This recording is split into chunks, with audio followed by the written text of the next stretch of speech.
Well, Democrats slamming the president for refusing to turn over internal documents related to Ukraine, as you heard. But House Democrats sang a much different tune in 2012 when GOP lawmakers held then Attorney General Eric Holder in contempt because he withheld documents related to the Fast and Furious scandal. Look at the same players.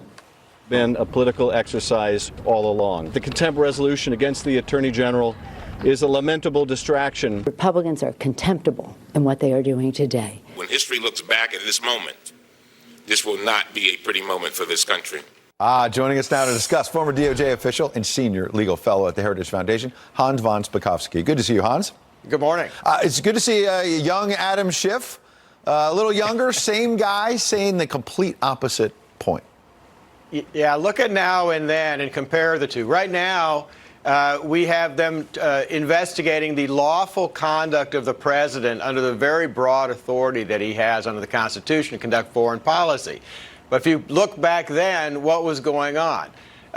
The president and Eric Holder were covering up Operation Fast and Furious, which was probably the most reckless and stupid law operation ever conducted by the Justice Department. What were they doing?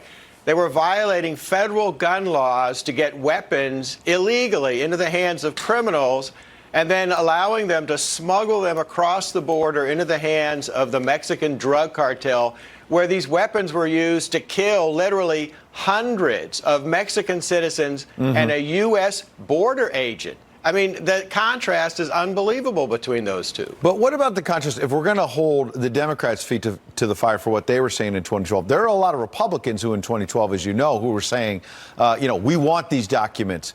You've got to comply with subpoenas. Why are Republicans now doing the opposite? Yeah, but you have to, like I said, you have to look at the two situations. Back then, they were covering up potentially illegal behavior by the Justice Department that led to the killing of individuals. Here, the president is conducting foreign policy, which he has the full authority to do under the Constitution, and instead, Congress is actually trying to interfere with his constitutional ability to conduct foreign policy. The situations could not be more different. So there you go. You answered that question. Moving forward, what do we need to know about the impeachment battle? Because you make those key points, but Adam Schiff put out a statement late yesterday saying he's going full speed ahead and, in fact, is going to be ramping up the impeachment inquiry. So what's the next move from the White House?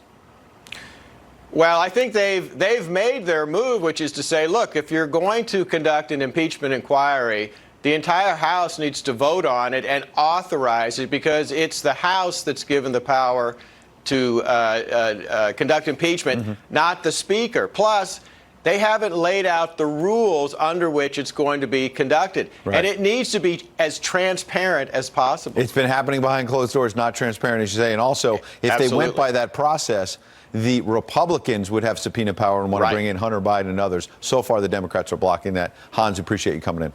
Thanks for having me.